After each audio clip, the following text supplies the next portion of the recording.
Hey everyone, Maiden is going back on tour in 2023. Iron Maiden, one of my favorite bands of all time, and I'm very excited for that. Have a couple things I want to talk about. First, look at the graphics on this promo. This is straight from the Iron Maiden YouTube channel. It's got a cool animation. It's a cool little animated video that's pretty exciting if you ask me. And so far, and actually it's kind of funny because right now Maiden is finishing up the last few dates of their most recent tour, so it kind of made it even more surprising that they're going to tour next year, which is cool for me. I missed them on this latest tour and actually really liked the tour. I liked the set list, just did not get to go. I've seen Maiden 4 times, so I'm going to backtrack a little bit. The first time I saw Maiden, Brave New World tour, which was one tour after getting Bruce Dickinson back in the band, and that was pretty cool. I actually really liked that tour, to be honest, but it was also one of my first concerts that I ever attended, so there's that going along with it as well.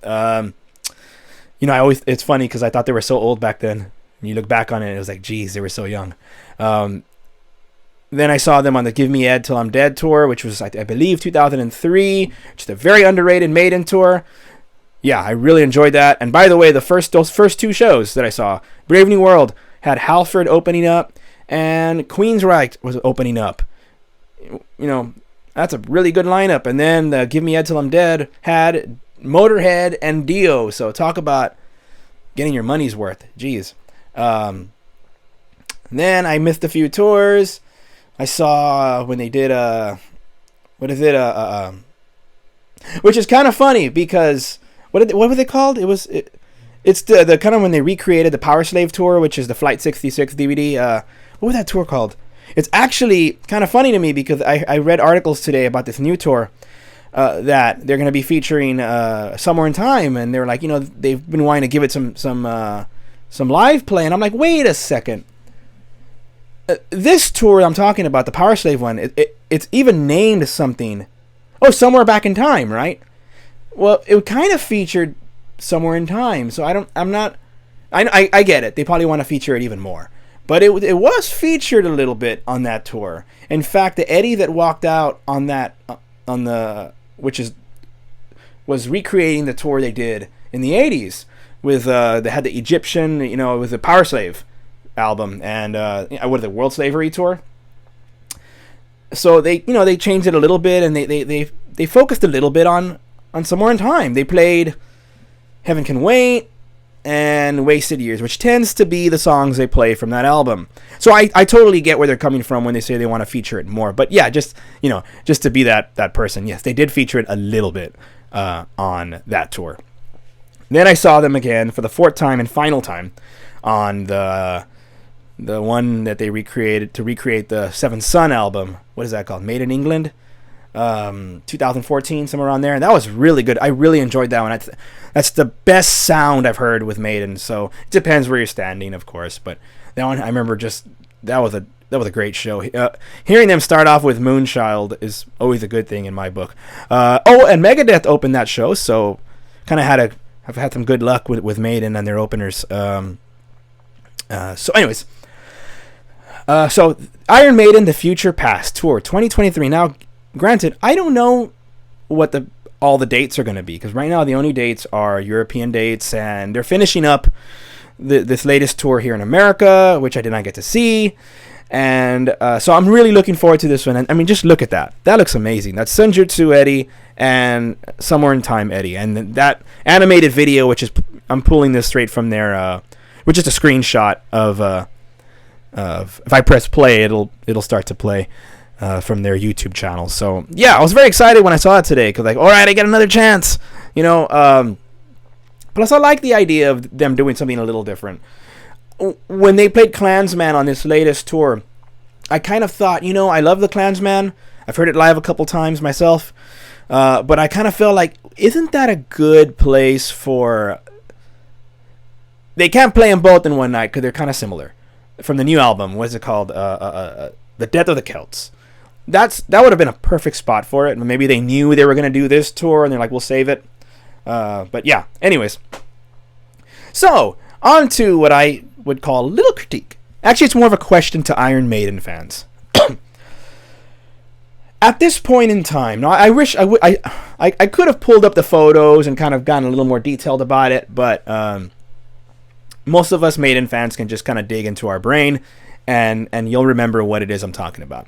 So I don't know exactly if this is the case, but I know since I've been seeing them since Brave New World till now, I know that they're always updating technology. There's no doubt about it. PAs get better, lights get better, everything gets better in terms of the live technology. So I'm not saying that Maiden does not update their technology. Of course they do. And of course there's some stuff that I'm sure they use, that they've always been using. Everybody does that. Even like Edge from U2 will still use some of his old Vox amps. So it's just, that's something that all bands will do. They'll use some of the stuff they've always used, but that's not really what I'm saying. What I'm saying is, like, in general, is it time that Maiden updates things a little bit more? Now, I know I'll get some people say something like, if it's not broke, don't fix it. The problem is this. Iron Maiden is one of the greatest bands in the history of live concerts. They really are. And here they are. I don't know how many more runs they're going to get. I hope it's a ton of more.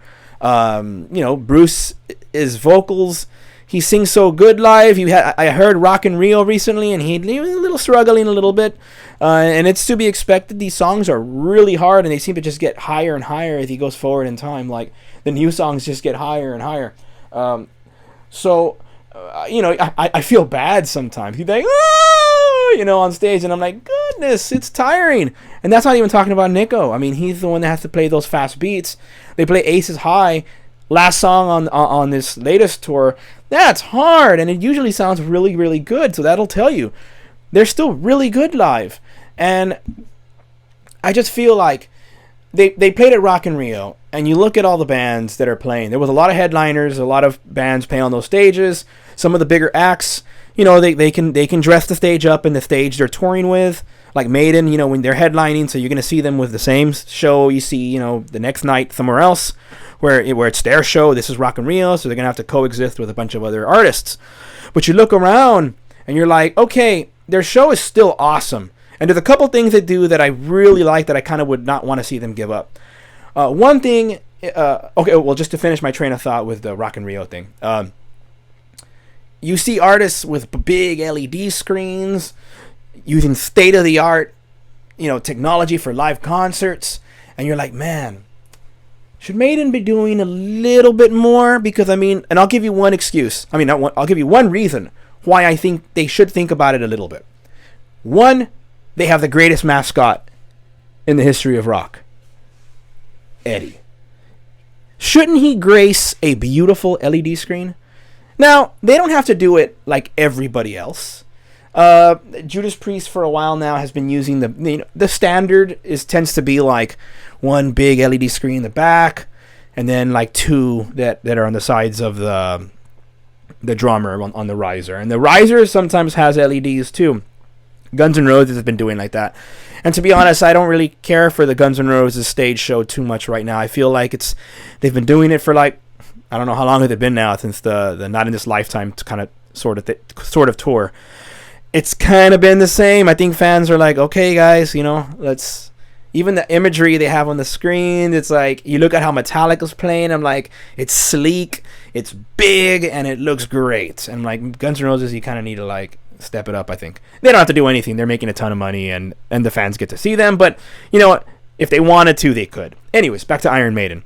The one thing Iron Maiden, like when I look at it, and my whole reasoning behind the whole Rock in Rio thing is, you're supposed to be one of the greatest bands on the planet, and you are. Performance-wise, absolutely. But you look at some of the shows these bands are putting on, even like Ghost right now. If you go look at how like the new show Ghost is putting on, it's awesome. I don't even know if he has an LED screen. I don't even know if he does. He might just do the screens on the side, kind of the way Maiden does. But there's something about it. It looks state-of-the-art. It's big, and it's beautiful. Maiden's looks big, and it looks beautiful. But it's... Okay, here's the thing. Maiden's show is technically the same show, with probably some revamp, some new technology. But the structure, the bones of the show, it goes way back. If you look at pictures of like the Peace of Mind tour, and especially once the Power Slave album came out and they were doing that tour, You got the amps lined up. I don't even know if they have amps back there anymore, but where the amps would be. Sorry, I have a little tickle cough. Sorry. And that's where they cover it with the scrims that are decorated differently depending on what the tour theme is. And then they got the banners in the back. That one of the really cool things was Maiden. It's so like I can just hear it. Is the screens go, and you can hear it rolling, right? The paintings or whatever they are. The artwork, it goes like that. So there's some really cool elements that are very unique to the Iron Maiden show. Nevertheless, bands are like, I mean, have you seen Rammstein's new show right now? I mean, it's crazy. It's big, and Iron Maiden is huge. They're big. I mean, should we ask a little more from them in terms of, I know you guys can do it. Give Eddie something new. Because, it's so, and granted, the new Eddie that comes behind the drum set, he's scary. He's huge. Quite awesome. You got the airplane at the end. Everything they do is real. It's kind of like a puppet show almost, but just, done really well. The big Eddies, I still want to see all that. What Maiden does really, really cool that I would hate to see go is the lights. I mean, you kind of look at the way I recreated this in here right now. You got the red lights over here. You got the warm red lights, right?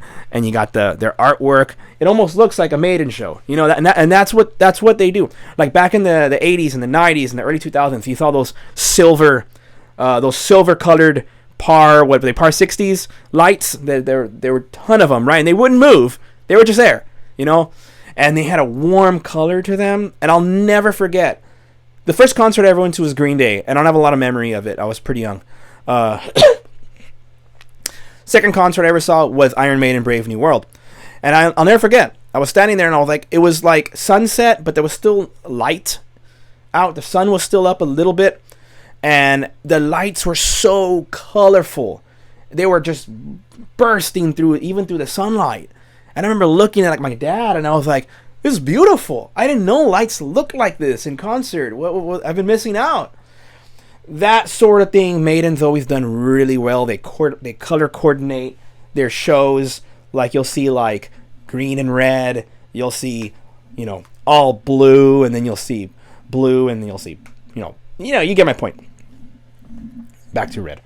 And they've always been like that. And not, as LED screens have come into use, LED screens kind of take away light shows, in my opinion, because you no longer can bask in those real beautiful light colors because the screen takes up so much light. It shoots so much light out into the audience that ends up becoming the color. Whatever's on there is the color you're seeing, whether it's a video, and then you're seeing all the little, moving lights that move around now. They get programmed, and they're going crazy, and everything like that.